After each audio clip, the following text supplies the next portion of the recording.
regional Australia is was almost 8 million population, and that population is a long way away from a centralised compute environment. So technology is moving at such a rapid rate. You have to bring the ability to have that technology available very close to the user, very close to where the data is actually being produced. I mean, as an example, we've got one client generating 50 terabytes of data on a daily basis, IoT, posts a hard drive back to Sydney for processing because you struggle to put 50 terabytes down a pipe, or the commercials just don't work.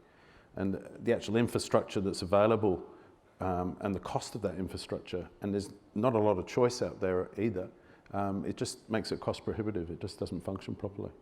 Yeah, that obviously I've got this vision back in the day, of a truckloads of magnetic tapes, going missing, when they're transporting things around, like posting 50 terabytes of data. Obviously not posting, but even transporting that amount of critical data. I mean, that must pose a massive security risk as well. Absolutely, the security issues are everywhere we see. So stepping back in time 10, 15 years, you've got, under stairs, in cupboards, in storerooms, it's not properly backed up, supported. It's not properly secure. And tape drives, we're seeing a lot of tape drives. Mm-hmm. So it's okay.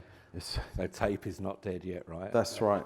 So I think regional Australia is over 60% of Australia's GDP.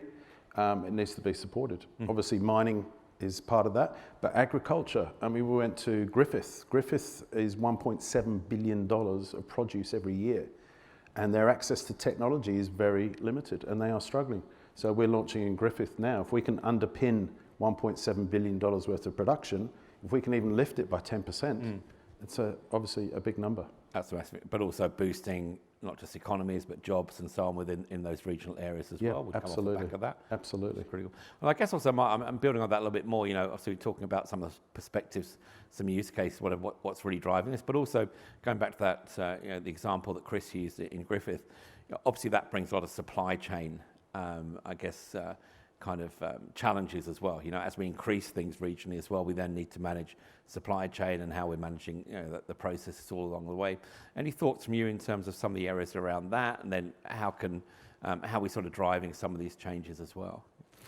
I think just from a manufacturing facility, in terms of what we're delivering for leading edge, we certainly have global capability, but what we've chosen to do certainly for the deployment of the product is actually local manufacturing. A couple of reasons for that. One, in terms of what we're deploying, gives us the flexibility to be able to, one, physically go and see the actual data centres being built. What we're actually doing is physically building the whole data centre first, then we separate it and then we transport it. So the nice thing there is, because it's built locally, we can go and proof that it's fully functional, ship it to site, reconfigure it and build it up there as well. The other things we're seeing around that local capability is just the ability of, as we deploy them and there's a specific requirement in a particular site, it gives us the flexibility to be able to modify that, change that on the run. The other thing about producing local jobs, being able to support regional Australia as well. So we're building in regional Australia. So it's creating an extra influx of work here in Australia as well. So the other thing too that we're seeing is it allows the end clients to also go and see the finished product. So, when Chris and the team are saying, here's the data centre and this is what it's going to look like, such a nice ability for the clients to physically be able to go to the facility where it's been built and actually see it, touch it and go, yes, it is real. It's not, we've got so used to sitting in this, sitting at home, visualising something, and it's not smoke and mirrors and inverted commas, that people can physically go and see it. So I think that's a real positive around being able to build locally for these facilities and support the whole regional development as well.